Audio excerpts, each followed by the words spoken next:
آج کا پوچھا گیا سوال یہ ہے کہ ڈوڈو پرندہ دنیا سے کیسے معدوم ہو گیا؟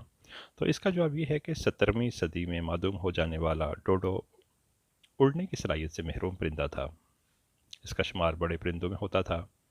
یکلومیڈی خاندان کے جنس روفس سے تعلق رکھتا تھا۔ کبوتر سے قریبی ارتقائی تعلق کا حامل ہونے کے باوجود ڈوڈو کی جسامت جنگلی فیل مرغ یعنی ٹرکی سے زیادہ ملتی تھی۔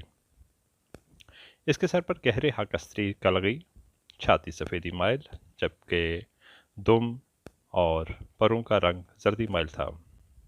یہ ایک وقت میں زمین پر ایک ہی انڈا دیتا تھا۔ یورپی ملاحوں کی آمد سے پہلے یہ جزائر ماریشس میں بکثرت ملتا تھا۔ یورپی ملاحوں نے اسے بڑی بے دردی سے شکار کیا۔ ان کے ساتھ آنے والے کتے اور چوہے اس کی تباہی کا بڑا سبب بنے۔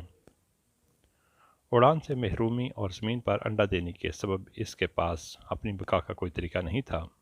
یورپی ملاحوں کی آمد کے صرف 50 سال بعد اپنے دفاع کی اہلیت سے محروم یہ پرندہ معدوم ہو گیا۔